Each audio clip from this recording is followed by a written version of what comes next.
Vamos sentar.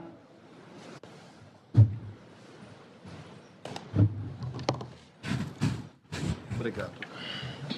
Boa tarde. Declaro aberta esta sessão de 4 de setembro de 2025, a 25ª sessão extraordinária do plenário do Supremo Tribunal Federal.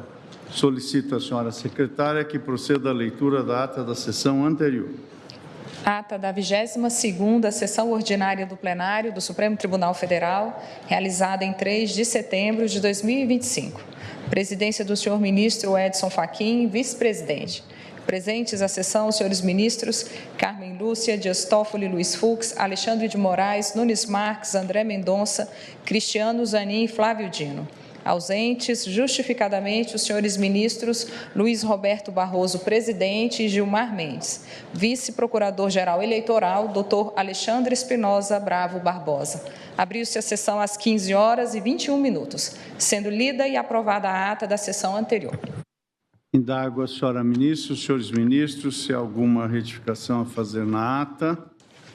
Não havendo, declaro a ata aprovada.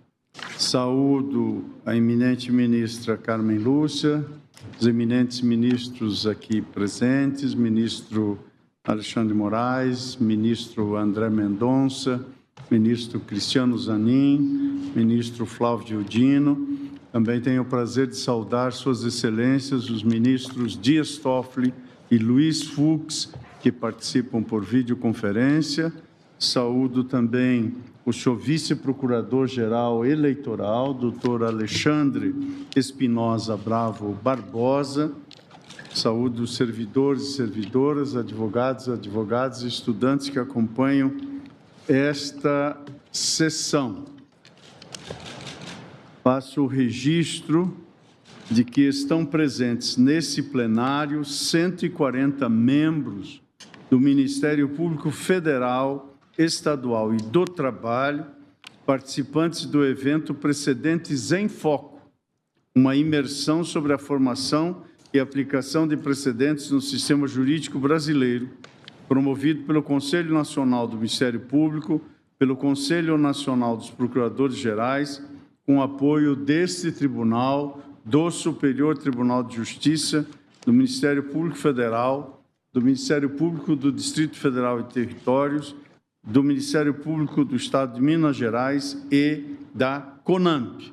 A iniciativa busca ampliar a participação do Ministério Público nos tribunais superiores e compartilhar experiências bem-sucedidas na formação dos precedentes. Portanto, sejam todos e todas bem-vindos e almejamos pleno êxito na atividade e muito proveito. Senhores ministros, senhora ministra, na sessão de hoje faço um esclarecimento inicial. Do item 1 ao 6º são petições que iremos apregoar em conjunto.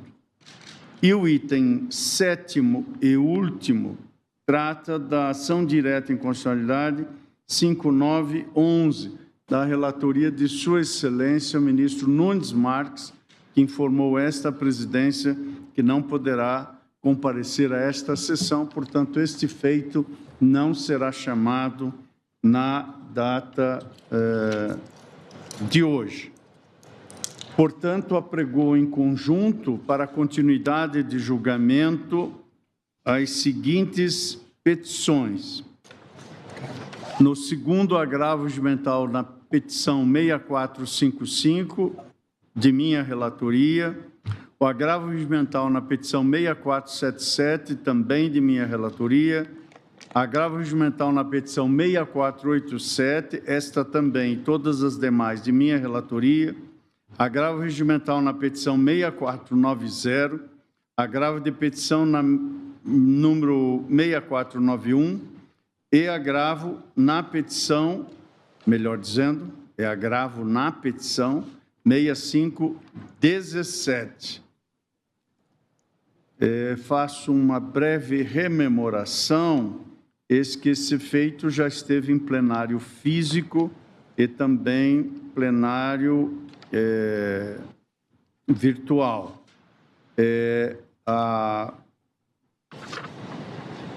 Os votos já colhidos são do relator e dos ministros Gilmar Mendes e Dias Toffoli. O resumo que tenho em síntese, faço agora uma breve síntese, apenas para rememorar, mas registro que em todas essas petições declarou-se impedido o excelentíssimo senhor ministro Cristiano Zanin, e faço esse registro também para constar na ata de julgamento. Portanto, estamos a tratar em continuidade de julgamento das PETs 6455, 6477, 6487, 6490, 6491 e 6517, e que transmitam perante esta Suprema Corte em regime de sigilo. Registro inicialmente que os agravos regimentais submetidos à análise desse colegiado foram interpostos em breve síntese em face de decisão que determinou a implementação de medidas necessárias ao cumprimento da cláusula de perdimento de bens prevista nos acordos de colaboração premiada processados nos respectivos feitos. Portanto, o núcleo central dessas petições, conforme já tivemos a oportunidade de aurir, trata de cláusula de perdimento de bens no âmbito de acordos de colaboração premiada. Também faço o registro de que o julgamento desses recursos teve início no plenário virtual. Na sessão agendada em PV, de 25 de fevereiro a 8 de março, após o meu voto como relator, em que neguei provimento aos agravos, sobreveio o pedido de vista por parte do eminente ministro Gilmar Mendes, à exceção da PET 6455, em relação à qual ali houve pedido de vista pelo eminente ministro Alexandre de Moraes. Em seguida, na sessão virtual de 10 de junho de 2022, a 28 daquele mesmo mês, houve a devolução do pedido de vista formulado na PET 6455, ocasião em que o ministro Alexandre de Moraes acompanhou o voto relator, negando o provimento aos agravos. Na sequência, também em relação a esta PET, formulou o pedido de vista o ministro Gilmar Mendes.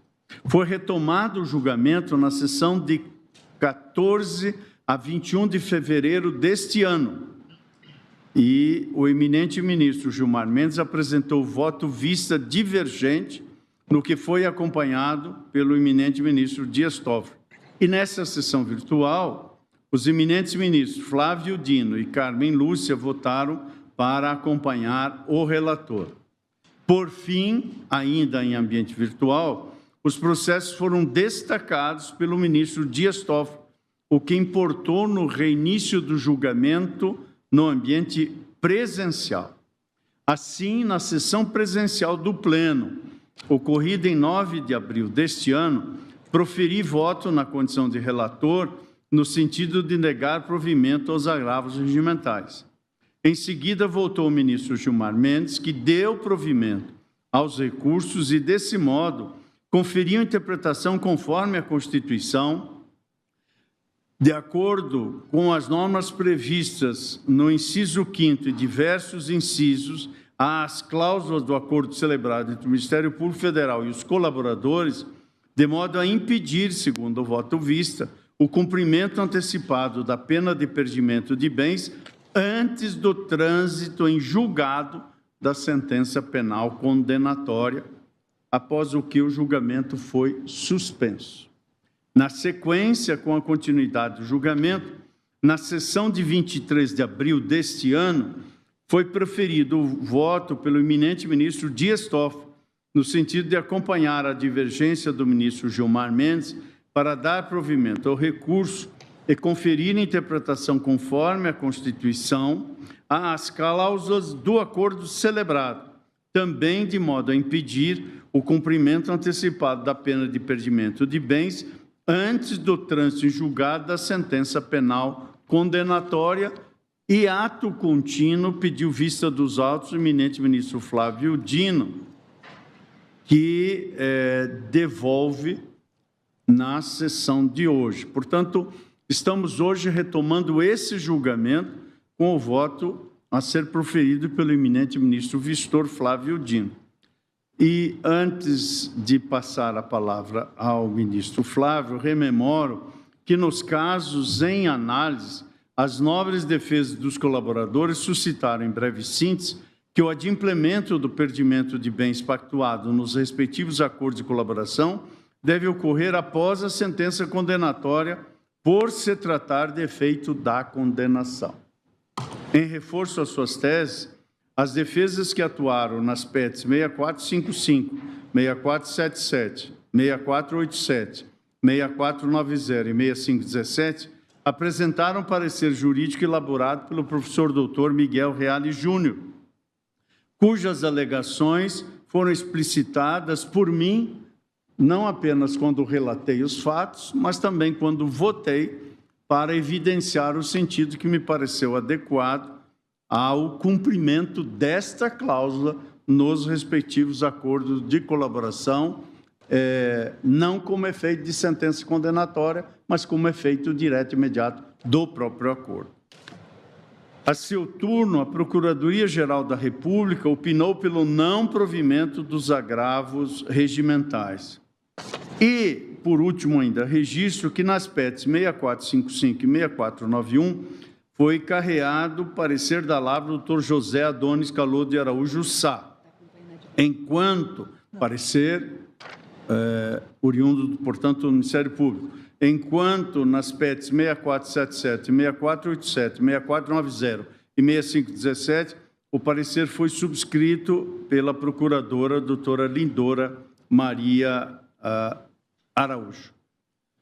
Assim, vamos, portanto, retomar esse julgamento com o voto vista, não sem antes explicitar aos senhores ministros, a senhora ministra e também quem nos acompanha nessa sessão, que no dia de hoje teremos duas posses no Superior Tribunal de Justiça.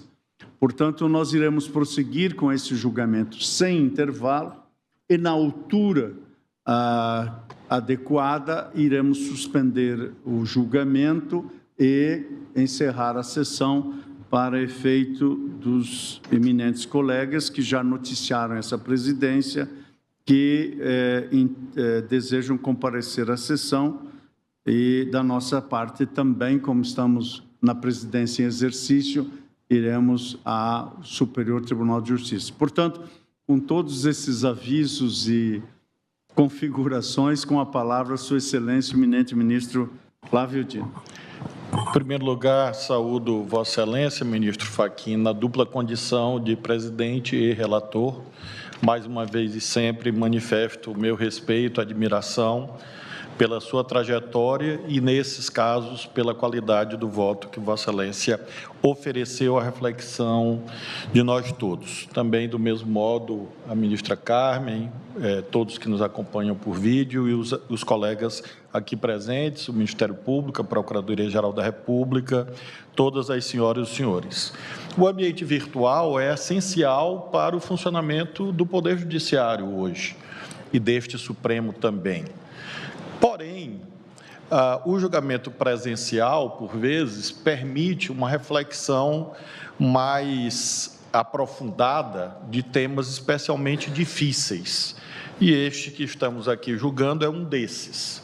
É um tema realmente bastante complexo e, portanto, eu saudei a decisão dos ministros que pediram destaque, porque creio que será possível todos nós encontrarmos colegiadamente e presencialmente uma solução mais adequada. E, de fato, presidente, fiz uma reflexão mais cuidadosa e apresento agora ao plenário. Em primeiro lugar, ontem, sob a relatoria do ministro André, debatimos acerca da lei de improbidade.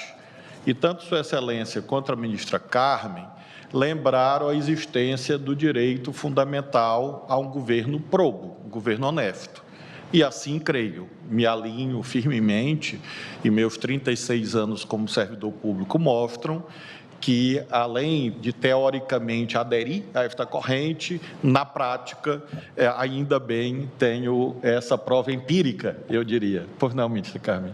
Apenas para dizer que Vossa Excelência é um exemplo neste caso mesmo e que nós precisamos, nós brasileiras e brasileiros, de exemplos como Vossa Excelência. Obrigado, ministra Carmen. Fico especialmente honrado pela sua alusão, por ser uma magistrada da sua qualidade e com a sua trajetória.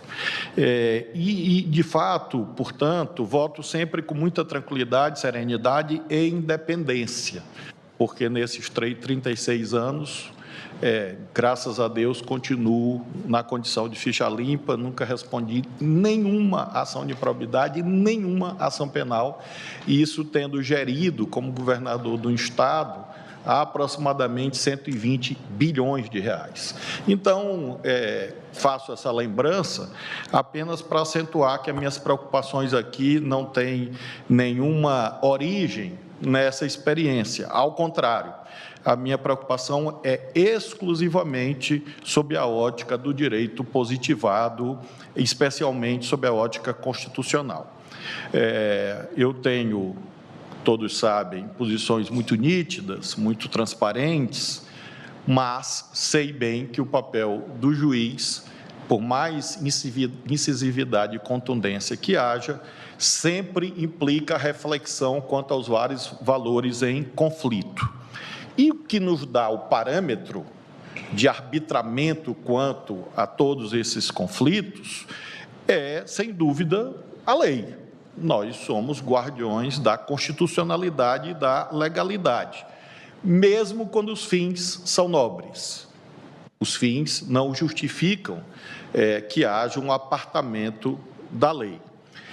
Além dessas considerações, eu gostaria também, à guisa de moldura, lembrar que esses feitos têm dificuldades práticas inerentes à trajetória que antecede, inclusive, a chegada a esse tribunal.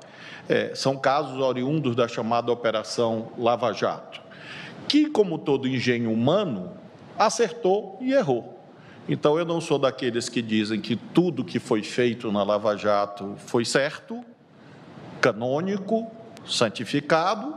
Também não sou daqueles que acham que tudo que ali feito foi feito de modo dolosamente desviado daquilo que a lei prevê. Portanto, nós estamos lidando com muitos anos em que, especialmente em relação ao Instituto do Acordo de Colaboração Premiada, houve, a meu ver, e apontarei isso, algumas incompreensões genéticas, eu diria, da gênese, que fizeram com que cheguemos até aqui. A estas alturas, imaginávamos todos, e eu também, que isto estava mais ou menos decidido naquilo de principal. E quando examinei esses autos, vi que ainda reinam algumas perplexidades relevantes no plano doutrinário e jurisprudencial acerca desse relevantíssimo e imprescindível Instituto da Colaboração Premiada. E a prova cabal é o debate que hoje faremos. Como o eminente presidente e relator acabou de sintetizar, nós estamos em sede de agravo regimental interposto contra decisões monocráticas em que Sua Excelência determinou a adoção de medidas voltadas à efetivação do perdimento de bens, nos termos previstos em cláusulas do acordo de colaboração premiada. São vários acordos, vários feitos. Eu farei o voto do primeiro, presidente, que é o 6455, pela ordem da pauta, e os demais eu vou só aludir o que é diferente. E a estrutura, portanto, é a mesma. Nesse agravo, Sua Excelência, o relator, se embasa, no caso do 6455, na cláusula 4ª do acordo de colaboração, que prevê exatamente esse efeito do perdimento. No voto condutor, há o argumento, o fundamento de que o cumprimento dessa obrigação contratual não depende de sentença penal condenatória transitada e julgado, uma vez que o próprio acordo, sendo um negócio jurídico personalíssimo, vincula o efeito do perdimento de bens como efeito da condenação. Esse é o argumento que eu consegui extrair como a tese principal. A Procuradoria-Geral da República, por sua vez, opinou pelo desprovimento dos agravos regimentais, dizendo, ao contrário, que, ao contrário do que a parte privada pretende, o acordo deve ser integralmente e imediatamente cumprido com a manutenção da ordem de Sua Excelência o ministro relator, no sentido do perdimento imediato dos bens. Como sintetizei, o voto do ministro Fachin é no sentido do conhecimento, mas negar provimento ao recurso. E agora passo ao voto vívida. Adoto como referência, evidentemente, a Lei 12.850 de 2013, que trata do Instituto e o procedimentaliza. Há ali, mais ou menos, um passo a passo, um manual de como devem ser feitos esses acordos. E lá está dito que, concluídas as tratativas entre as partes, é minutado um termo de acordo que é submetido à homologação do Poder Judiciário. Chama a atenção que a colaboração tem 5 propósitos de modo claro e distinto, enunciados no artigo 4º. Quais são esses 5 resultados possíveis ou almejados pelo Instituto da Colaboração Premiada? Inciso 1º, do artigo 4º, identificação dos demais coautores e partícipes da organização criminosa e das infrações penais por eles praticadas. Inciso 2º, revelação da estrutura hierárquica e da divisão de tarefas da organização criminosa. 3º, a prevenção de infrações penais decorrentes das atividades da organização criminosa. 4º, a recuperação total ou parcial do produto ou do proveito das infrações penais praticadas pela organização criminosa. É neste inciso que nós circunscrevemos a controvérsia. E 5º, a localização de eventual vítima com a sua integridade física preservada. Por que faço essa leitura? Para lembrar a todos nós que, dos 5 objetivos legalmente declarados como escopo da colaboração premiada, 4 estão associados à prestação de informações pelo colaborador. Portanto, é possível, até aritmeticamente, deduzir que o escopo principal de uma colaboração premiada é a obtenção de informações conducentes a um desses resultados. Deslindar o local da vítima, o local de, eventualmente, guarda da vítima, o desmantelamento da organização criminosa, identificação de partícipes, etc. E um dos incisos trata do perdimento de bens. Então, assento, portanto, que um principal objetivo do acordo de colaboração premiada é a obtenção de informações e, de modo acessório, a recuperação de bens e valores ao erário.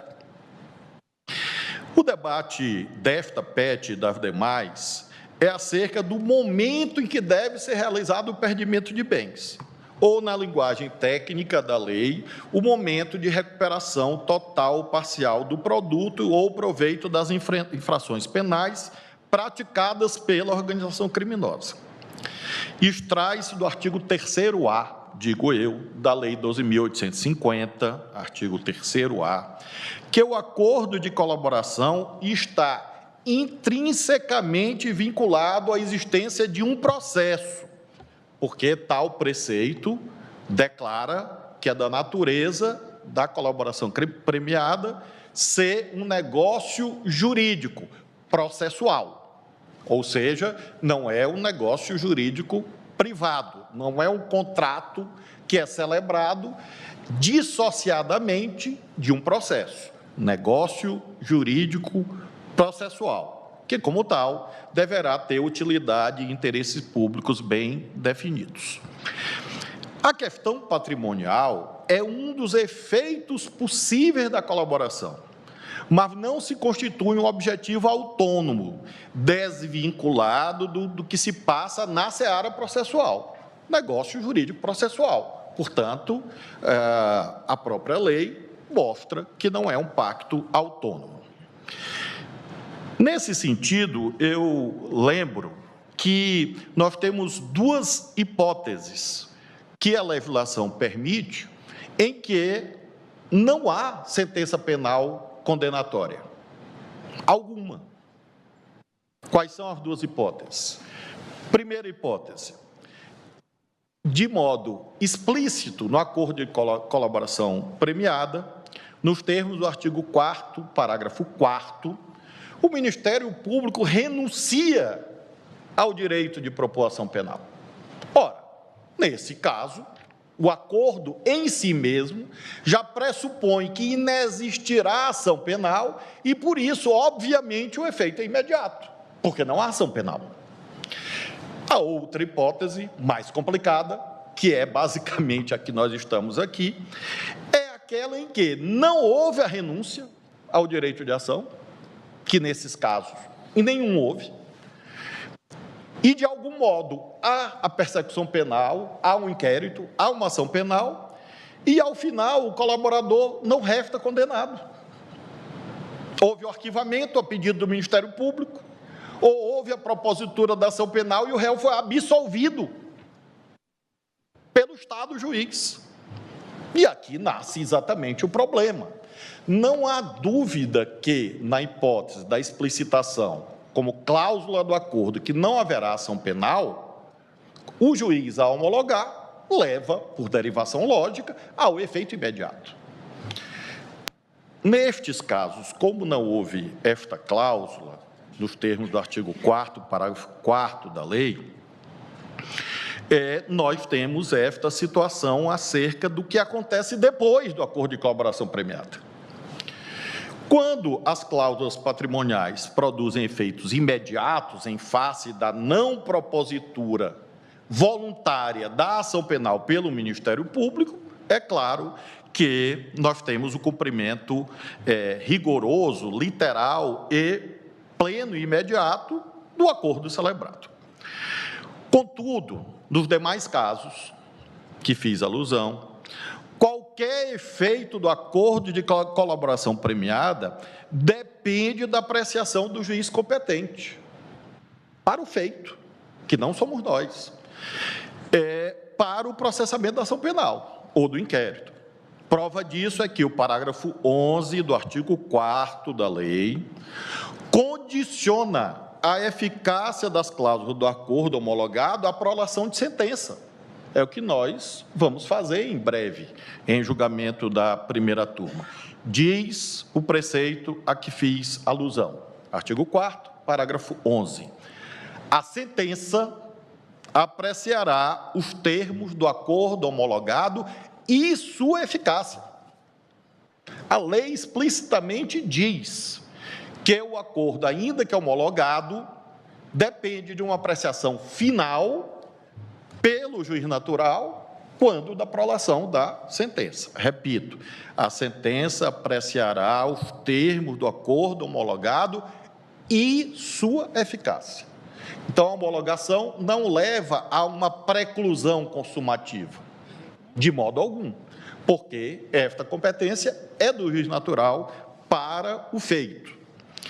Esse dispositivo, que, a meu ver, é nodal, é fulcral para o deslinde dessa controvérsia de tantos anos, relaciona-se diretamente com dois princípios muito caros, muito essenciais na nossa Constituição, quais sejam o da inafastabilidade da jurisdição e do juiz natural. São cláusulas integrantes do rol do artigo 5º da Carta Magna. No caso específico do território penal, tais princípios vedam, de início, a autotutela, asseguram que apenas o Estado juiz pode impor sanções e garanta que ninguém será processado ou condenado, senão pelo juiz, prévia previamente competente, o juiz pré-constituído.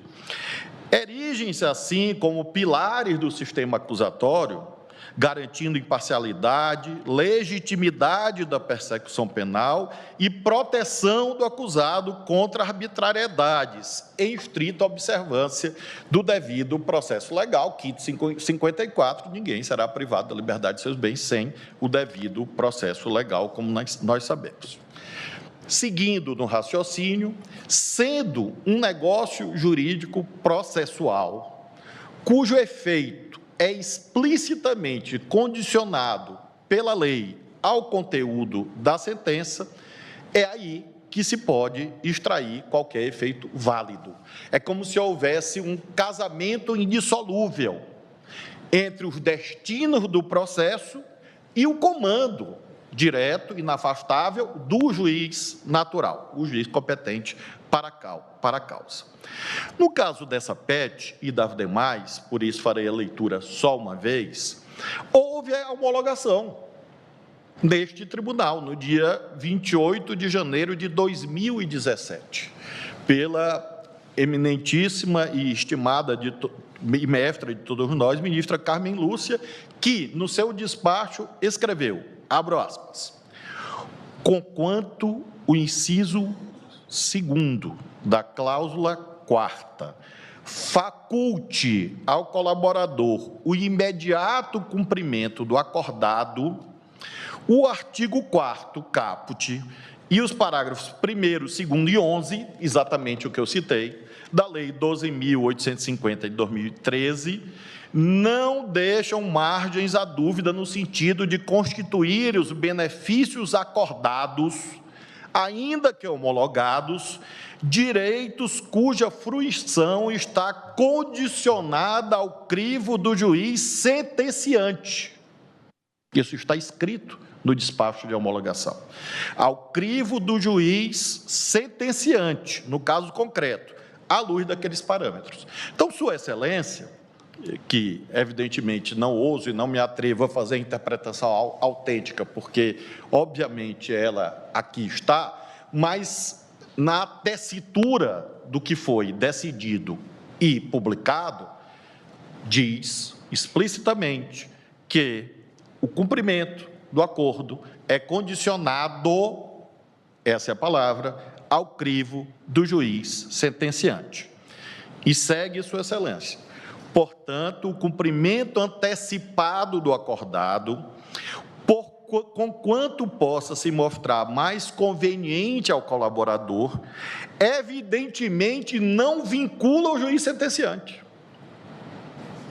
nem obstará o exame judicial no devido tempo.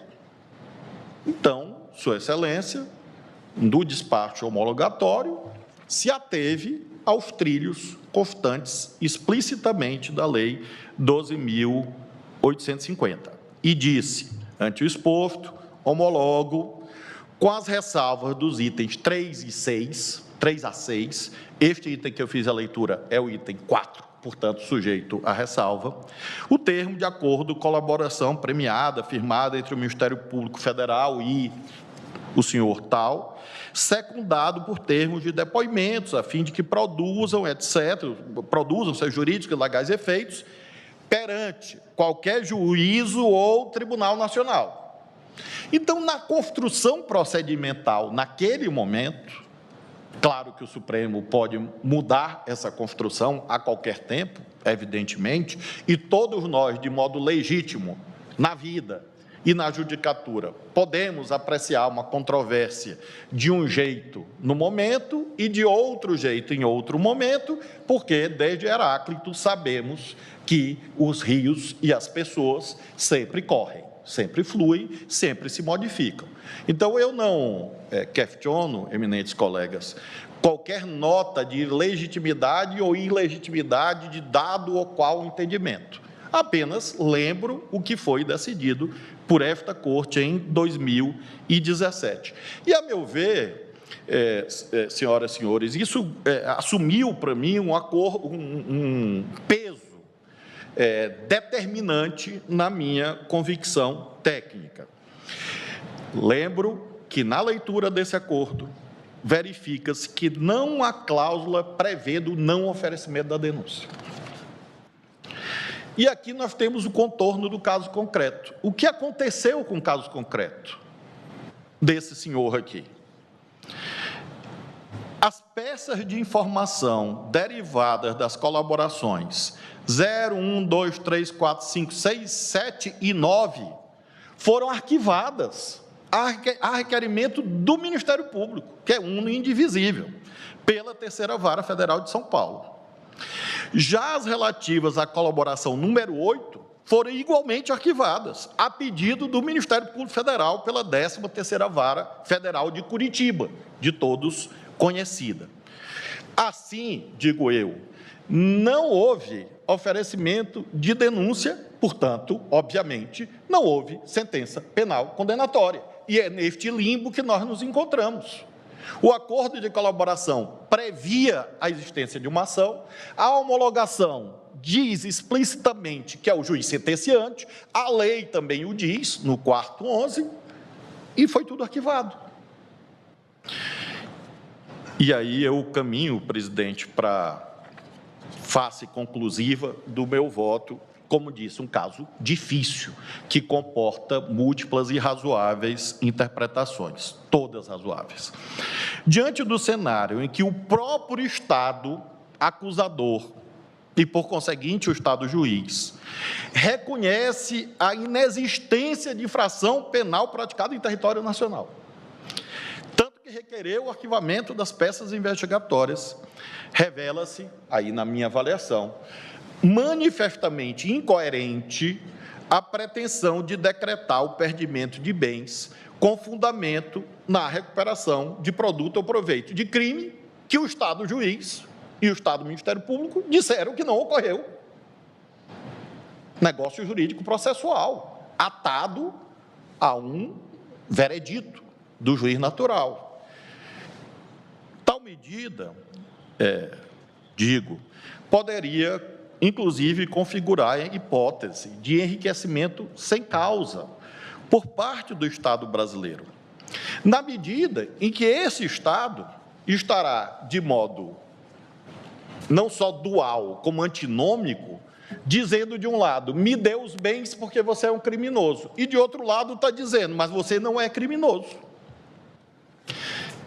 E, a meu ver, isso pode significar uma incorporação indevida ao patrimônio público de valores que, neste caso, foram supostamente cometidos no Panamá, sem qualquer vínculo direto com infração penal apurada no Brasil, até aqui, segundo o destino dos autos. Em homenagem à reconhecida erudição do ministro Fachin em todas as áreas, mas especialmente no direito civil, eu acrescentei no meu voto dizer que, ainda que nós interpretássemos sob a ótica estrita do direito civil, que não é o caso, nós teríamos a incidência, na minha leitura, da hipótese de onerosidade excessiva, que está plasmada nos artigos 478 a 480 do Código Civil. Leio especialmente o 480. Se no contrato, se nós considerarmos que o acordo de colaboração premiada é um mero contrato, diferente do que a lei diz, que é um negócio jurídico processual, se no contrato as obrigações couberem a apenas uma das partes, que é o caso, é o colaborador que presta informações e é o colaborador que abre mão do seu patrimônio para supostamente recompor o erário. Então, se no contrato as obrigações couberem apenas uma das partes, poderá ela pleitear que a sua prestação seja reduzida ou alterado o modo de executá-la, a fim de evitar a onerosidade excessiva. O 478 enuncia o que é onerosidade excessiva. Nos contratos de execução continuada ou diferida, que é o caso, diferida, se a prestação de uma das partes se tornar excessivamente onerosa, com extrema vantagem para a outra, em virtude de acontecimentos extraordinários e imprevisíveis, poderá o devedor pedir a resolução do contrato. Então, qual é a onerosidade excessiva?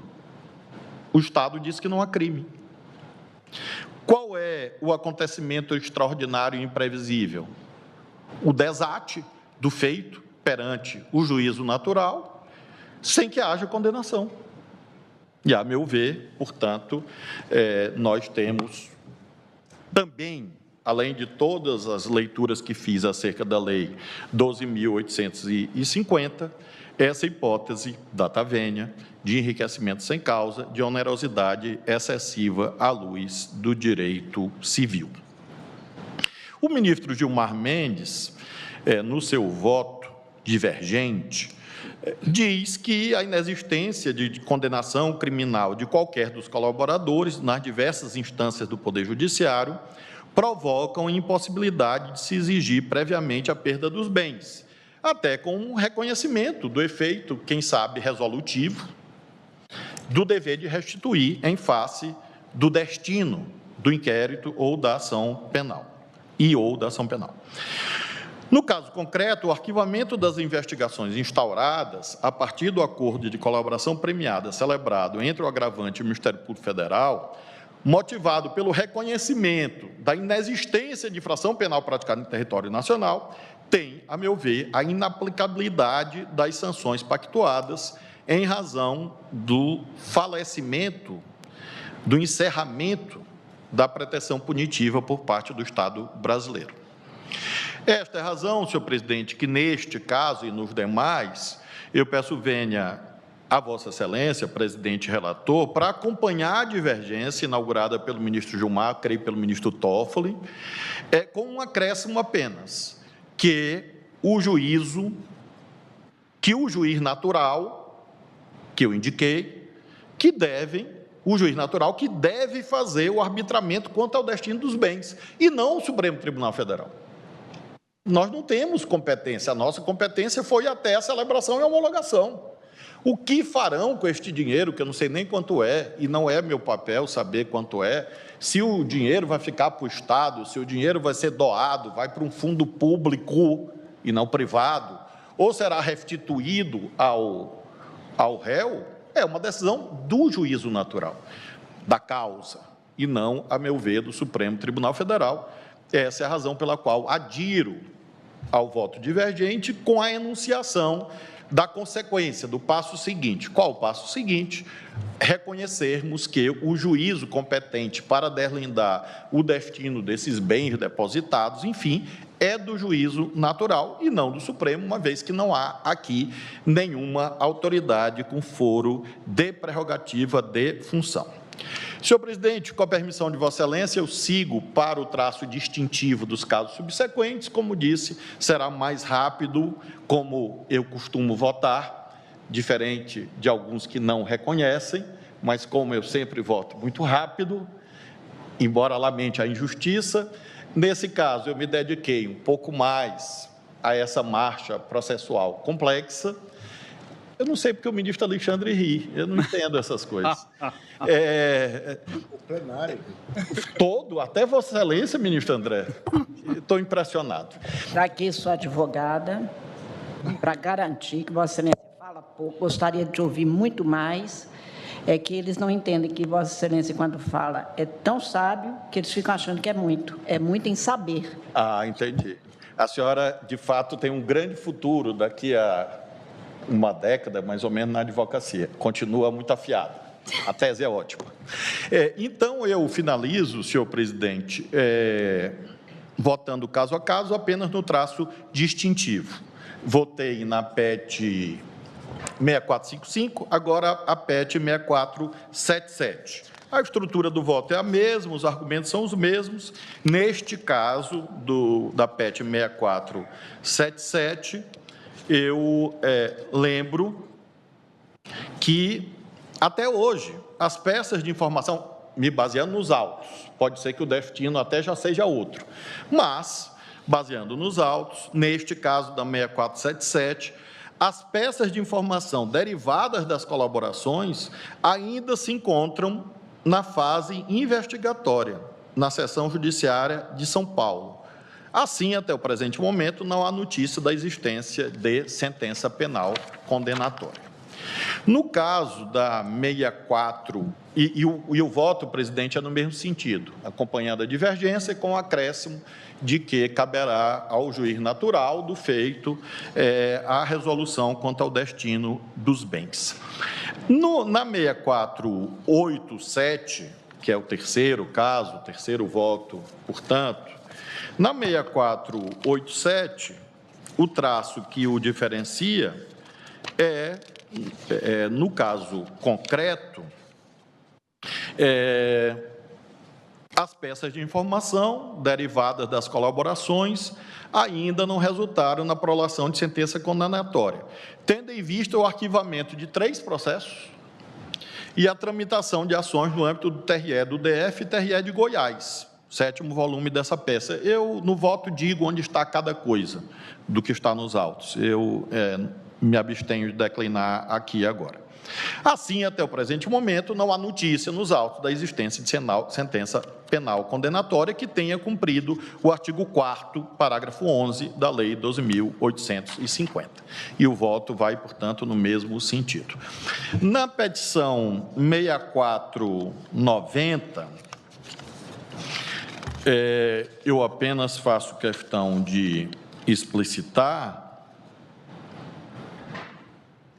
que nas folhas 834 e seguintes do 4º volume dos autos, a Seção Judiciária de São Paulo e a Procuradoria da República em São Paulo informaram que foi promovido o arquivamento do inquérito policial. E, portanto, a situação fática idêntica àquelas que enunciei, com esse traço de distinção a que fiz alusão. Apenas as duas últimas. Na 6491, eu argumento no mesmo sentido quanto ao negócio jurídico processual, cumprimento da lei e cumprimento do despacho homologatório de 2017, e digo que o TRE do Rio de Janeiro rejeitou a denúncia apresentada, tendo transitado e julgado em 24 de 8 de 2024, e remanesce ainda uma ação penal no TRE do Distrito Federal, mas também sem notícia de sentença penal condenatória que imperativamente deve apreciar os termos do acordo. Concluo, nobres pares, com o agravo na petição 6517, com os mesmos pressupostos, e, neste caso, as informações disponíveis nos autos relatam que ainda tramita um processo na Justiça Eleitoral de São Paulo, que houve arquivamento de um inquérito na 13ª Vara Federal de Curitiba, houve um arquivamento de inquérito na Seção Judiciária do Distrito Federal, há um processo em andamento na Justiça Eleitoral de São Paulo, já mencionei, e houve arquivamento de inquérito na Justiça Eleitoral do Distrito Federal, na Justiça Eleitoral do Distrito Federal. E assim, à luz de todos esses pressupostos, dessas informações, dessa reflexão acerca do direito positivado, tanto sob a perspectiva constitucional, mas, sobretudo, quanto aos trilhos lançados na Lei 12.850, eu, eminente relator e presidente, pedindo, como de praxe, todas as vênias, repito, pela elevada qualidade da sua atuação neste e nos demais feitos, mas divirjo nos termos da divergência já inaugurada pelos ministros Gilmar e Toffoli, com o acréscimo que a doutora Carmen com certeza já registrou, de que a explicitação de que nós não estamos aqui decidindo nada em relação aos bens. Nós não estamos decidindo devolva, ao perdimento, nada. Nós estamos dizendo que não cabe nesse momento, e eu acresço, não cabe aqui, e sim ao juiz natural dos inquéritos, das ações penais, enfim, nos termos da lei. Agradeço e é como voto, presidente. Obrigado, ministro Flávio Dino, que, portanto, apresenta voto vista nessas petições, acompanhando a divergência aberta pelo ministro Gilmar Mendes, no sentido de dar provimento aos recursos para também subscrever a interpretação conforme a Constituição das cláusulas do acordo, de modo a impedir o cumprimento antecipado da pena de perdimento de bens antes, o voto do ministro Gilmar Mendes é antes do trânsito em julgado da sentença penal condenatória. Essa é a diferença, que é antes da decisão do Do juiz natural. exame pelo... Se o juiz natural decidir que vai devolver amanhã, é essa decisão, a parte que recorra na instância competente. Tem essa diferenciação. E, presidente, eu esqueci de mencionar, é que, quando pedir vista, me ative também a aspectos de acordo de meação, valorização cambial, etc. Por coerência, eu remeto todos esses itens também para o juiz natural, que aí aprecia lá à luz do que considerar cabível. Creio que está claro. Muito obrigado, Vossa Excelência. Agora, para o voto, passamos a palavra ao eminente ministro André Mendonça. Agradeço, senhor presidente. Só, se me permite, primeiro saudá-lo, saudar a presidência de Vossa Excelência, os eminentes ministros, vice-procurador-geral da República aqui presente, doutor Alexandre, advogados, advogadas e todos aqueles que nos acompanham. Apenas um pedido de esclarecimento ao ministro Dino. Nos casos em que já houve arquivamento, então, essa decisão já estaria resolvida, né? Mas eu não adiantei, ministro André, porque como eu considero que o juiz natural não é aqui, caberá ao interessado, no juízo do arquivamento, como só ia acontecer em qualquer restituição, peticionar lá e dizer, olha, houve arquivamento, eu quero meus bens, ou o Ministério Público vai dizer, enfim, mas sempre lá, mesmo que haja arquivamento. Entendido. Agradeço, ministro Flávio Dino.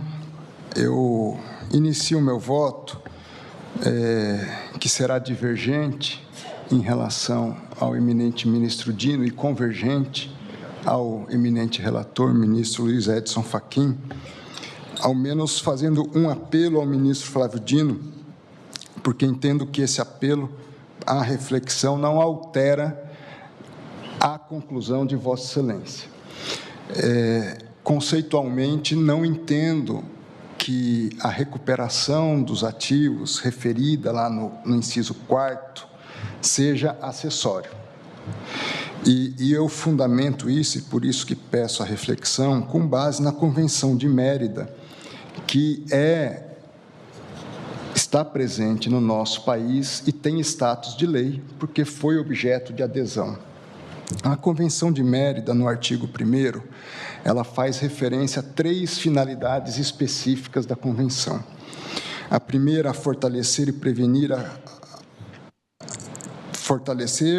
promover e fortalecer as medidas para se prevenir e combater a corrupção. A segunda finalidade é promover, facilitar e apoiar a cooperação internacional e a assistência técnica na prevenção e na luta contra a corrupção, incluída a recuperação de ativos. Então, é uma finalidade essencial, admitida pelo Brasil com status de lei. E terceiro, a promoção da integridade na gestão dos assuntos e dos bens públicos. O artigo 51 da Convenção diz, de modo mais específico, que a restituição de ativos de acordo com o presente capítulo, é um princípio fundamental da presente Convenção. Apenas faço essa consignação para uma reflexão, eventualmente posterior, porque entendo que a admissão desse ponto como essencial para o combate à corrupção não prejudica, eventualmente, a interpretação que Vossa Excelência teve em função dos casos concretos. Eu, presidente, aqueço a reflexão e vou acrescentar no meu voto a alusão à Convenção de Mérida, embora reafirmando que, sob a ótica da lei, são 4 incisos sobre informações e 1 sobre restituição, que foi essa a interpretação, mas claro que iniciarei com a sua reflexão, que eu incorporo e agradeço a Vossa Excelência. Agradeço, ministro Dino. Dito isso, é importante nós vislumbrarmos se mesmo antes da lei das organizações criminosas, que é a lei que trata e que está referido o artigo 4º e a colaboração premiada que estamos discutindo, se já havia outras possibilidades de restituição de valores antes da sentença penal condenatória. Porque o artigo 91 do Código Penal diz, de fato, que um dos efeitos, ou são efeitos secundários, vamos chamar assim, da sentença condenatória, primeiro, inciso 1, tornar certa a obrigação de reparar, de indenizar o dano, e 2, o perdimento em favor, no caso da União, do produto do crime ou de qualquer bem ou valor que constitua proveito ao ferido.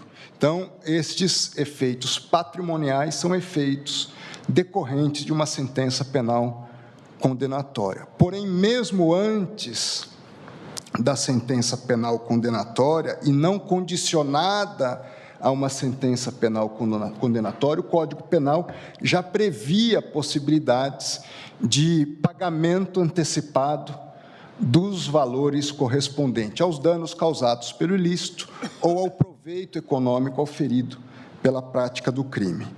Temos o Instituto do Arrependimento Posterior, no artigo 16, que diz que nos crimes cometidos sem violência ou grave ameaça à pessoa, reparado o dano ou restituída a coisa por ato voluntário, a pena será, no futuro, reduzida de 1 a 2/3. E, dentre as circunstâncias que o magistrado pode considerar como atenuantes na fixação da pena, no artigo 65(3), a linha B do Código Penal, temos ali a circunstância por sua espontânea vontade e com eficiência, logo após o crime, evitar-lhe ou minorar-lhe as consequências ou ter antes do julgamento reparado o dano. O 65(3), a linha D, também prevê como condição ou como possibilidade de circunstância atenuante autônoma o fato de haver a confissão espontânea da autoria do crime. Então, não é inovador, mesmo à luz do Código Penal, a questão da indenização do dano ou mesmo do perdimento do proveito do ilícito estar condicionado a uma sentença penal condenatória. Dito isso, me detendo especificamente no artigo 4º da Lei das Organizações Criminosas. O artigo 4º diz, textualmente, que o juiz poderá, no futuro, a requerimento das partes, conceder perdão judicial, reduzir em até 2/3 a pena privativa de liberdade ou substituí-la por restritiva de direitos daquele que tenha colaborado efetiva e voluntariamente com a investigação e com o processo criminal. Então, no futuro, o juiz poderá conceder benefícios ao colaborador, desde que dessa colaboração, no presente, advenha uma ou mais dos seguintes resultados. Dentre eles, a recuperação total ou parcial do produto ou do proveito das infrações penais praticadas pela organização criminosa. Portanto, as consequências de benefícios no futuro estão condicionadas à presença e ao preenchimento e ao cumprimento de condicionantes previamente não só estabelecidas, como de fato efetivadas, porque a expressão efetiva e voluntária, aqui também no 4º caput, não são, eu diria, sem a devida importância, elas são, de fato, relevantes. Dito tudo isso, eu me detenho na decisão homologatória da lavra de Sua Excelência, a eminente ministra Carmen Lúcia. A remissão que na decisão homologatória se faz ao juízo de primeiro grau não é quanto ao perdimento de bens. Quanto a esses ministros, Vossa Excelência me permite, é uma previsão legal do acordo. Exatamente. Então, aquele texto, conquanto o inciso 2, o que diz o inciso 2 do acordo?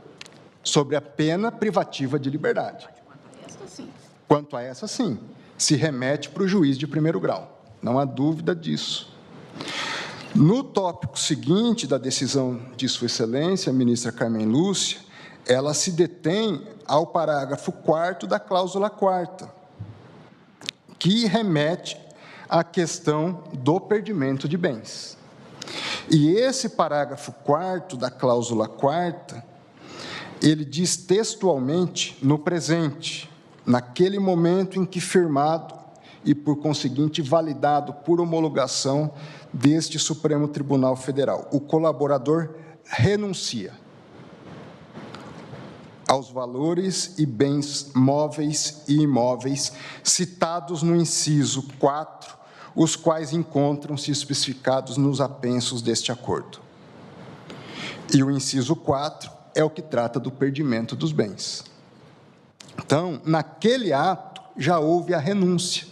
E por que houve a renúncia? Porque o colaborador reconheceu, ele próprio reconheceu que aqueles bens eram produto do crime, que ele só obteve aquele patrimônio porque ele praticou corrupção. Ele confessa isso. Então, essa questão, com a devida vênia aos entendimentos em contrário, não está condicionado a execução dessa consequência de renúncia e efetivo perdimento a eventual cumprimento ou avaliação do juízo de primeiro grau. Então, dentro dessa perspectiva, com a devida vênia, entendo que há plena razão para o efetivo perdimento, não aguardando-se, independente de sentença penal condenatória. Porque o delator ou o colaborador, ele confessa que ele obteve aquele patrimônio fruto da corrupção. O não perdimento desses bens, porque é o que vai acontecer, o não perdimento desses bens significará ele confessar que aquele patrimônio é produto do crime, é produto de corrupção, ele confessa e ele passa agora a usufruir de forma definitiva daquele produto. Ministro André, apenas garanto para Vossa Excelência 30 segundos. Por favor. Também à guisa de reflexão de nós todos. Nós estamos em sede de processo penal. A confissão não é absoluta. 197, 198, 200. Então, da mesma forma, e quem atribui desvalor à confissão não somos nós, é o juiz natural, que arquivou, o Ministério Público que não propôs ação penal. Isso está expressamente previsto. Então, a confissão que não vale nem para prender a pessoa, também, a meu ver, por um evento externo à vontade dele, e a nossa também. O fato é que o juiz competente, o promotor natural, disseram que não tem crime. Apenas esse elemento que, inclusive, eu vou incorporar ao meu voto a estas alturas com cara de vencido, mas honrosamente vencido. Agradeço, ministro Dino. Repito, ele confessa. O fato dele confessar não significa que, no curso de um processo penal, haverá outros elementos que demandem o não prosseguimento da ação penal. São circunstâncias outras. O fato é que ele reconhece, ele se beneficia dos dispositivos de não apenamento ou não prosseguimento de outras persecuções e investigações em relação a ele. Ele se beneficia de tudo isso. Então, entendo que a não execução e o não perdimento dos bens significará a legitimação do enriquecimento ilícito que for perpetrado. Então, com a devida vênia, e acho que as questões referentes à pena, e por isso que esta, sim, condicionada análise de primeiro grau, demandará outras avaliações. Agora, ele confessou de modo espontâneo, livre, perante o próprio Supremo Tribunal Federal, esse acordo foi homologado, é formalmente válido, e, nesse aspecto, materialmente, ele demanda o efetivo perdimento dos bens com a devida vênia aos entendimentos em contrário. Tanto não há, vamos dizer assim, uma assunção de um compromisso de resultado, que o próprio objeto da confissão dele é um meio de prova, ele não é a prova em si. Se fosse a prova em si, aí sim nós demandaríamos uma avaliação ao final, para saber se aquilo era tudo, na sua inteireza, apto e robustecido diante de outros elementos para uma condenação ou não, mas um meio de prova. E parte-se num acordo de colaboração da boa-fé. Ou nós estaríamos, com a devida vênia, extirpando a possibilidade de um acordo de colaboração e as concessões que o Ministério Público faz no âmbito de uma negociação dessa natureza, onde provavelmente já não haveria interesse do próprio Ministério Público em fazer acordos dessa ordem, porque faz-se uma série de concessões, o benefício para o colaborador é certo, e para o Estado é incerto e condicional, na sua inteireza. Assim acompanho Vossa Excelência, senhor ministro, presidente e relator. Muito obrigado, eminente ministro André Mendonça, que acompanha o relator. Como vota Sua Excelência, ministro Alexandre Moraes? Vossa Excelência concede uma parte? Boa tarde, concedo. Muito obrigado. Só uma boa tarde antes. Apenas para lembrar que a colaboração premiada é sempre apreciada. Nós, da primeira turma, estamos às voltas exatamente com esse tema que Vossa Excelência traz. Houve o colaborador, o coronel Mauro Cid, e nós não estamos atribuindo ainda o valor pleno, exatamente porque há uma apreciação judicial. O raciocínio de... Houve perdimento de bem nesse caso? No caso do Mauro Cid, eu não sei, realmente isso o relator sabe, mas houve, nós vamos valorar... Qual caso é esse, ministro Flávio? Qual caso é esse? É do coronel Mauro Cid. Não houve perdimento. O coronel Mauro Cid prestou colaboração premiada e nós vamos valorar se é meio de prova, em que condições, prova em relação a quê e o tamanho dos benefícios, que não são eles aqui enunciados. Os advogados de defesa, neste caso, dos outros réus, estão exatamente atribuindo um efeito relativo à colaboração premiada. E o raciocínio de Vossa Excelência vai num sentido quase que de absolutização da colaboração premiada, e compreendo, no sentido de que haveria um desestímulo, um desincentivo, mas é um debate importante esse, porque, com certeza, os votos que estamos aqui a proferir podem repercutir lá também. Mas não houve perdimento. Portanto, devido à vênia, esse é o ponto, são outras discussões. Nós estamos discutindo coisas distintas. Não, mas hoje estamos... Mas eu agradeço ao ministro Alexandre a parte em tutela antecipada. Eu fui citado, o meu voto, o senhor me concede? Lógico, ele concede, claro que ele concede a parte, mas não sou eu. São questões distintas, com a devida vênia, ministro Dino. Uma coisa é em relação a perdimento de bens.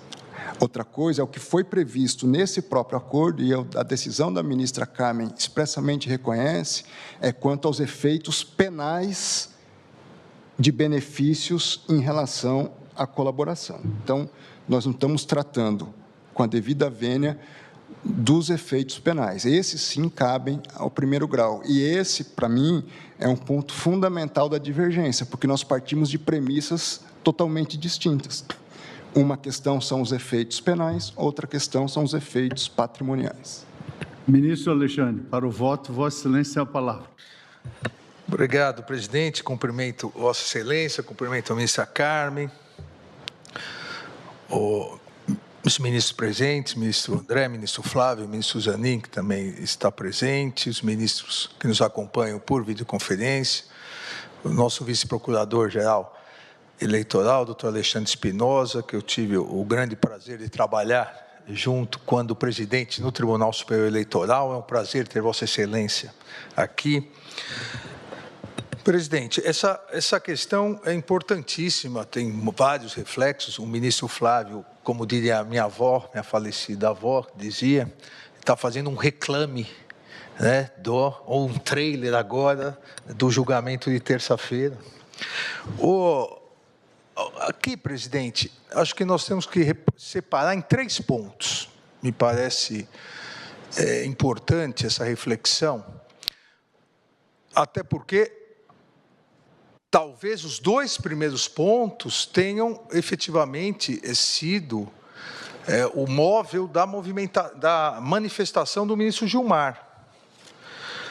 Então, o primeiro ponto é que a colaboração premiada, ela, em virtude da sua utilização, e é natural, todo instrumento relativamente novo no Brasil, todo instrumento relativamente novo vai sofrendo alterações, nós estamos ainda delineando todos os reflexos da colaboração, até porque sabemos, e isso o ministro Gilmar bem coloca no seu voto, sabemos que ocorreram abusos. Alguns abusos foram, eu poderia dizer até, em alguns casos, de boa fé, mas ocorreram previsões de sanções inexistentes no direito penal, ou seja, invenção de sanções, transacionar com sanções que não existiam, alegação de pressões, mas todas essas questões vêm sendo analisadas pela jurisprudência, pelos tribunais e pelo Congresso. Devemos lembrar que, inicialmente, a legislação não admitia que uma sentença condenatória fosse dada com base na colaboração. Hoje, não permite nem que a denúncia seja aceita só com base na colaboração. Também, e aqui é um ponto que depois eu vou tocar, também, a partir do julgamento da DPF 569, de minha relatoria, que é posterior, por óbvio, a esse acordo, porque eu tomei posse depois desse acordo, nós definimos também, por unanimidade, que, inclusive, perdimento de bens, inclusive valores de bens da colaboração, devem seguir o mesmo caminho do que o perdimento de bens previsto na sentença condenatória, ou seja, por orçamento da União, para evitar exatamente algumas questões, e foi uma outra, a DPF importante, em que se vislumbrava, aqui eu vou fazer às vezes do ministro Gilmar, se ele tivesse aqui, ele iria lembrar com mais ânsia, aquela fundação, a Fundação de Curitiba, onde se destinou 2 bilhões, e nós decidimos, a partir disso, que deve seguir o direcionamento previsto pela lei. Se não há algo específico, o orçamento da União. Então, a colaboração vem sendo trabalhada exatamente nesse sentido. O que a divergência levanta,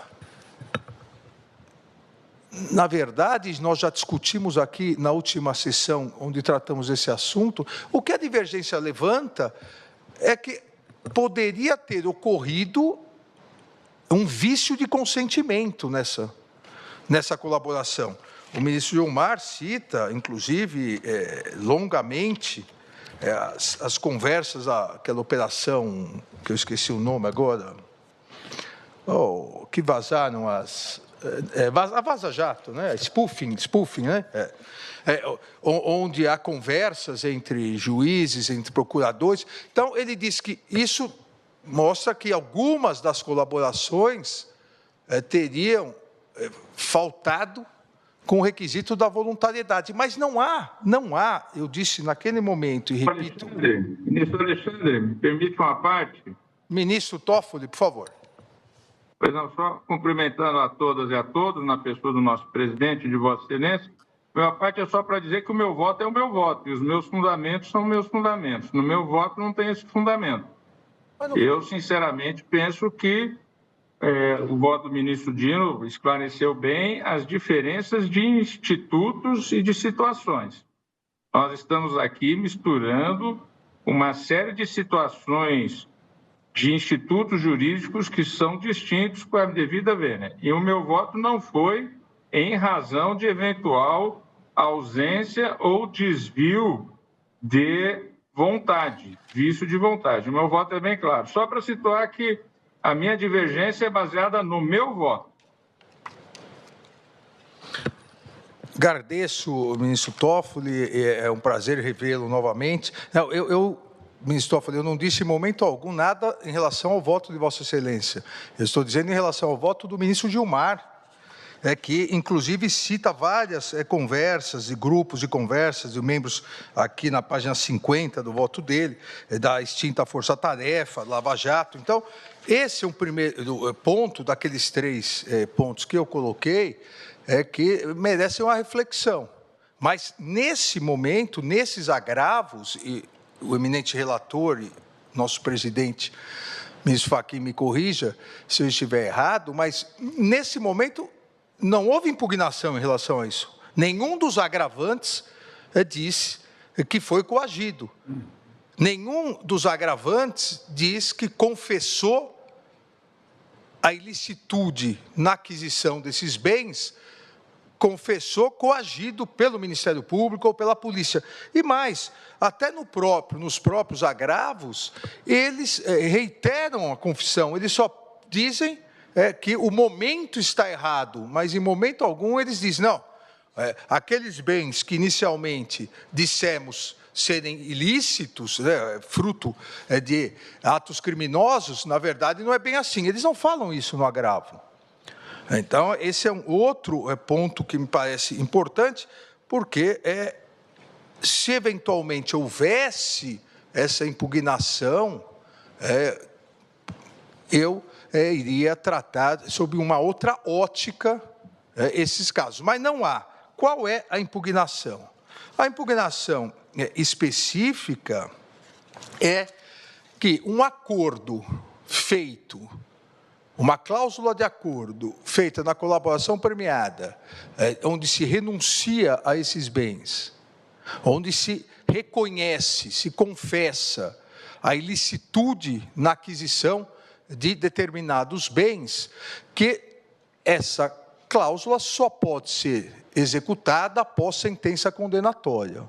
Me parece aqui, peço todas as vênias à divergência, me parece aqui que ou nós alteramos o instituto da colaboração premiada, ou não podemos dizer que o acordo depende, a sua execução, nesse caso específico, de perdimento de bens, depende da sentença condenatória. Olha, não haveria nem necessidade do acordo, porque é efeito da sentença condenatória o perdimento dos bens. Na verdade, no momento em que o colaborador, ele confessa que adquiriu esses bens fruto de corrupção, fruto de ilicitude, ligado à investigação e renuncia à propriedade desses bens voluntariamente, e isso é um dado importante, porque tanto no voto divergente do ministro Gilmar e agora no voto divergente do eminente ministro Flávio Dino, se coloca que ninguém poderá perder sua propriedade, salvo devido ao processo legal, salvo também se ele renuncia. A propriedade não é um direito irrenunciável. A propriedade é um direito fundamental, mas é renunciável. E aqui houve a renúncia. A partir da confissão houve renúncia. E não me parece possível nós queremos vincular automaticamente a cláusula, o acordo, com a obrigatoriedade de uma sentença condenatória como um efeito secundário da sentença condenatória. Repito, ao meu ver, com a devida vênia das posições em contrário, se assim fosse, não haveria nem necessidade do acordo para esse fim específico. Vamos esperar a sentença condenatória. Ministro Alexandre, um pedido de esclarecimento, porque eu não estava aqui. E é uma curiosidade, na verdade, até para eu formar um juízo fora dos autos para o futuro, uma reflexão acadêmica teórica.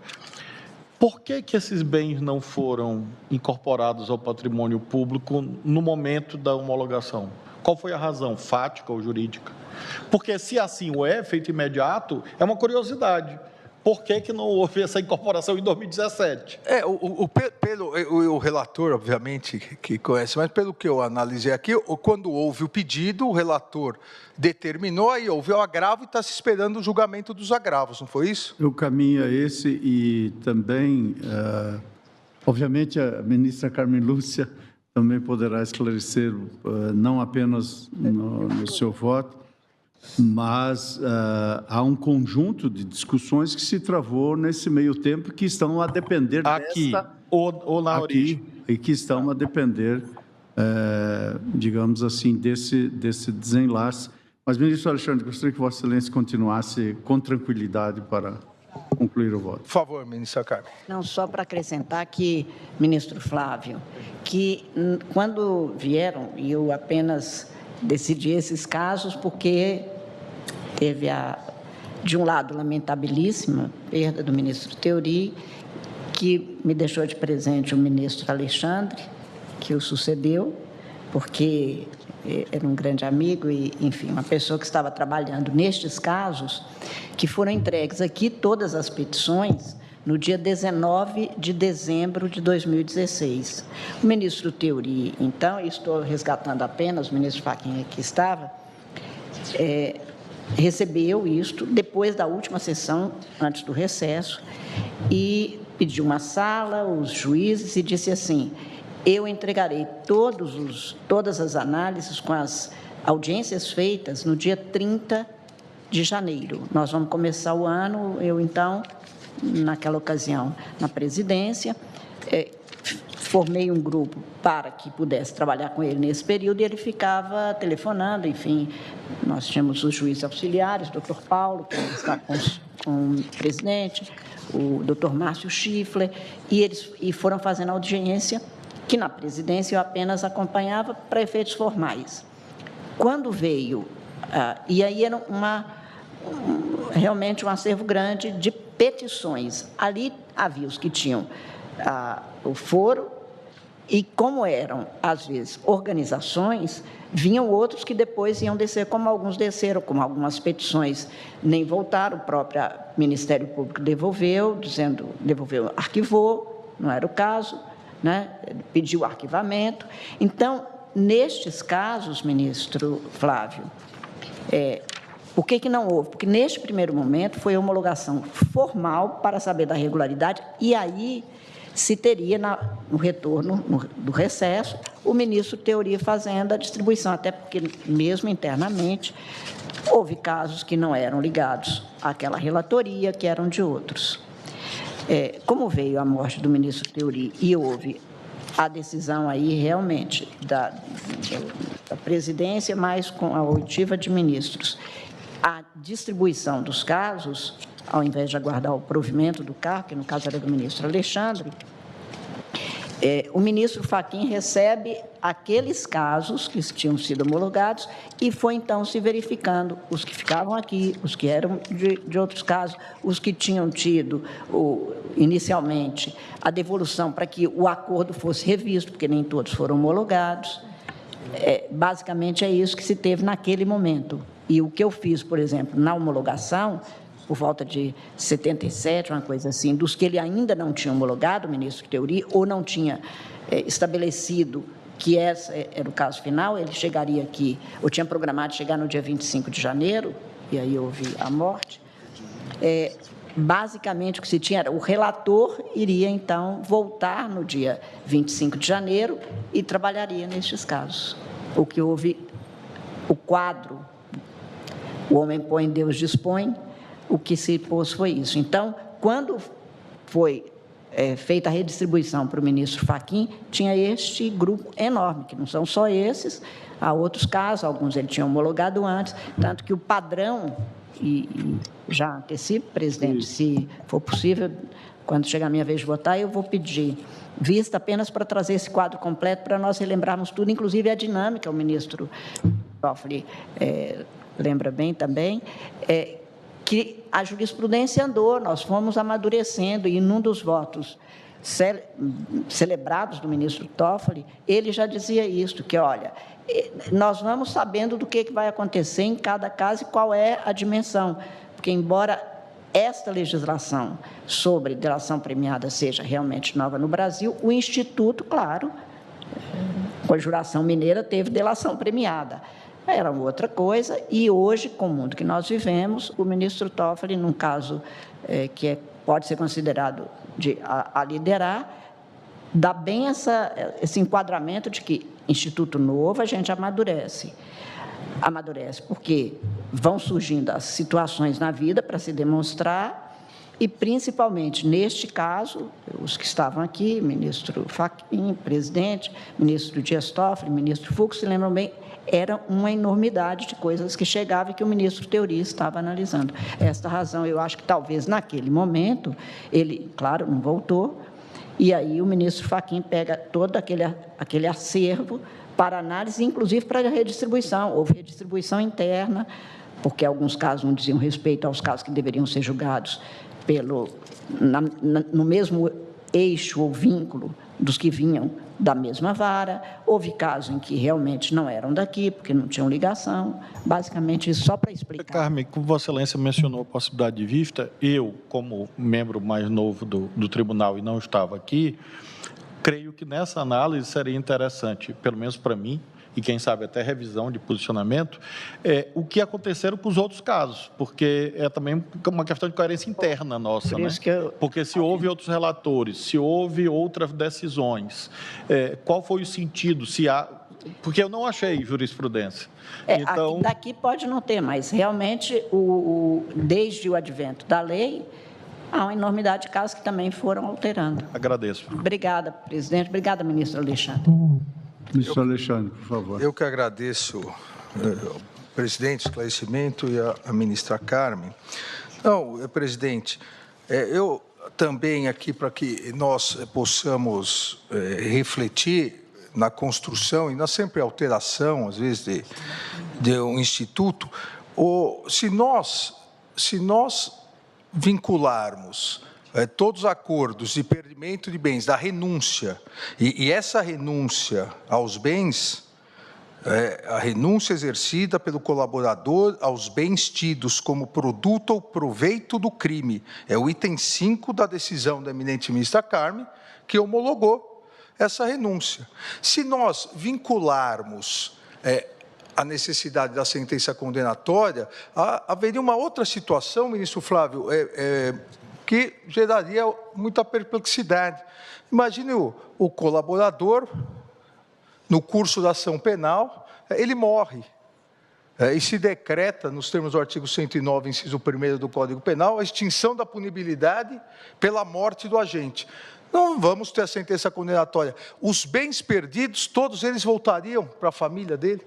Ou seja, mesmo ele reconhecendo a ilicitude dos bens, incorporariam ao seu patrimônio a herança e passariam para a família. Então, o ministro André colocou essa questão, e eu concordo com Sua Excelência, que aqui, se nós condicionarmos isso, qualquer obstáculo a uma sentença condenatória vai propiciar um enriquecimento ilícito por parte de um colaborador que confessou a prática de um crime, renunciou aos bens tidos como produto ou proveito do crime, e mesmo assim vai se beneficiar se qualquer obstáculo existir até uma sentença condenatória. Tendo sido o colaborador acompanhado do advogado, tendo voluntariedade, houve, no caso, houve audiência pelos juízes instrutores do Supremo Tribunal Federal. Em momento algum, esses colaboradores alegaram que foram coagidos, então me parece válida totalmente a cláusula desse perdimento. E uma última observação, e aí, obviamente, assim como o ministro Flávio, eu jamais ousaria fazer a interpretação autêntica que quando a ministra Carmen está para fazê-la, mas quando a ministra Carmen coloca na sua decisão, no item 4, coloca a questão de direitos cuja fruição está condicionada ao crivo do juiz sentenciante. Portanto, o cumprimento antecipado do acordado, conquanto possa se mostrar mais conveniente ao colaborador, evidentemente não vincula o juiz sentenciante, nem obstará o exame judicial no devido tempo. Isso foi colocado na decisão. O agravante diz que isso significa que quem tem que concordar ou não com o momento do perdimento é o colaborador. Não me parece que é isso que foi colocado. O que se colocou é que é o juiz sentenciante que vai decidir independentemente do melhor momento para o colaborador. Porque naquele período, ministro Alexandre, o que o ministro Theori e das anotações essas que eu faço, eu ainda tenho tudo do período, e que também os juízes, inclusive o juiz que hoje é colaborador do ministro Edson Fachin, pode ainda talvez se lembrar, é isso, que ele dizia assim, algumas pessoas diziam assim, então se a pena é essa, posso cumprir até menos, já que... Não. Isto aqui o juiz sentenciante vai resolver. Por isso a referência que o ministro André fez relativa às penas. É isto. E esta é, naquele momento, quem se lembra bem, o ministro Fachin, exatamente, os que estavam aqui, havia uma certa ansiedade. Mas, enfim, eu vou depois tentar lembrar tudo que tiver do período também, não apenas do que escrevi, da interpretação possível. O que a gente escreve nem sempre é que o outro lê. E daí o cuidado que realmente a gente tem que ter em tudo, muito mais em decisão judicial, mas eu tratarei disso com toda detência e cuidado. Obrigado, ministra Carmen. E o juiz sentenciante, nesse caso, foi o ministro Fachin. Até por isso, agora, é o agravo. Então, pedindo todas as vênias à divergência, eu acompanho integralmente o eminente relator. Muito obrigado, ministro Alexandre de Moraes. Conforme havíamos combinado ao início dessa sessão, não faremos um intervalo para prosseguirmos e assim viabilizar a participação na posse no Superior Tribunal de Justiça. Portanto, para o voto, passo a palavra ao eminente ministro Luiz Fux. Senhor presidente, minha saudação a Vossa Excelência, a Sua Excelência Procurador-Geral da República, a nossa decana, a ministra Carmen Lúcia. Eu havia entendido que a ministra Carmen iria pedir vista ou não? Sim. Sim, vou pedir, ministro. Senhor presidente, eu apenas gostaria de que, no pedido de vista da ministra Carmen Lúcia, ela também observasse a externalidade negativa dessa questão de o colaborador firmar esse negócio jurídico, confirmar que foi objeto de crime e, posteriormente, tentar reverter esses valores. Eu notei, evidentemente, que Sua Excelência, o ministro Dino, ele teve esse pudor que nós, magistrados, temos de intervir nessas causas e, eventualmente, proferir uma decisão facilitária, que possa gerar a impressão de que nós estamos devolvendo dinheiro de quem cometeu um ato ilícito confessadamente. Eu também tive a sorte, Sua Excelência, de passar minha carreira em Alves, em todos os tribunais por quais eu passei. Então, nós juízes temos esse pudor, mas no caso aqui específico, devemos levar em consideração algo que foi reafirmado agora, inclusive, nos votos dos ministros André Mendonça e Alexandre de Moraes, que há uma questão aqui inequívoca, né? Que a parte comprova que obteve bens ilícitos e, se no caso aqui, parece ter ocorrido essa colaboração, foi em detrimento do patrimônio público, dos bens públicos. Então, é sempre com muita cautela que nós devemos analisar, talvez, uma modificação de entendimento quanto a essas colaborações. Mas eu vou manter o meu rito de estilo de aguardar a ministra Carmen Lúcia o pedido de vista, podendo, digamos assim, eventualmente trazer uma nova visão. Mas, de qualquer maneira, eu, por hora, estou me baseando principalmente na premissa de que não cabe ao Estado juiz a superveniência e alteração dos contornos da avença, como Vossa Excelência destacou no seu voto.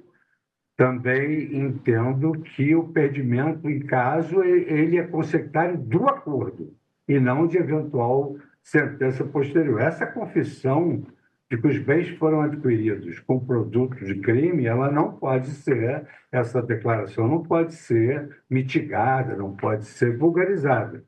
E aqui eu me recordo bem que o ministro Alexandre Moraes, nos autos da PET 6455, ele destacou com muita ênfase, no caso dos autos, houve o reconhecimento pelo colaborador acerca da origem ilícita dos recursos disponibilizados a título de impedimento, não havendo qualquer obstáculo para que se determine a implementação de medidas necessárias ao cumprimento do impedimento de bens previsto na cláusula do acordo de colaboração premiada, como também porque os valores ilícitos foram inequivocamente reconhecidos pelo colaborador. Então, por hora, senhor presidente, eu acompanho integralmente o voto de Vossa Excelência, mesmo ressalvando, eventualmente, o poder de reavaliar minha posição depois do voto de vista da ministra Carmen Lúcia. Obrigado, ministro Luiz Fux, que acompanha o relator. Ministra Carmen, Vossa Excelência deseja manifestar ou anoto o pedido de... Pois não. Eu preferia realmente trazer um voto mais completo do que o que eu tinha feito, embora já tenha votado inicialmente, acompanhando Vossa Excelência, e vou manter, mas eu gostaria da vista para trazer esse quadro mais completo, se não tiver nenhum embaraço, porque de toda sorte, como temos alguns colegas que não puderam, infelizmente, comparecer, vai se seguir o julgamento, não é isso? E aí começaríamos com o meu voto, se não for problema. Não, ao contrário. Muito obrigado a Vossa Excelência. Portanto, com a vista dos autos pela ministra Carmen Lúcia, nós teremos, após a devolução do voto de Sua Excelência, pelo menos os votos faltantes dos ministros Nunes Marques e Luiz Roberto Barroso para completar o quadro das votações. Portanto, na sessão de hoje, tivemos os votos de Suas Excelências, ministro André Mendonça, Alexandre Moraes e Luiz Fux, que acompanhava o relator, e do ministro Flávio Dino, que acompanhava a divergência, com o acréscimo de que o competente para fazer o arbitramento quanto ao destino dos bens deve ser o juiz natural da causa e não o Supremo Tribunal Federal, e em seguida pediu vista à eminente ministra Carmen Lúcia, e, portanto, assim suspende-se esse julgamento, aguardando a devolução do voto de vista e, na sequência, também a coleta dos 2 votos dos colegas hoje ausentes, um deles, nosso presidente, ministro Luiz Roberto Barroso, que, como informei na sessão de ontem, está em missão institucional na cúpula das cortes constitucionais dos países integrantes do G20 na África do Sul. Vencido o objetivo atinente a esta sessão, gostaria de agradecer à eminente ministra, aos eminentes colegas aqui presentes e também por teleconferência, ao senhor vice-procurador-geral, aos presentes aqui, à senhora secretária, servidores e servidoras, e declaro encerrada a sessão. Muito obrigado.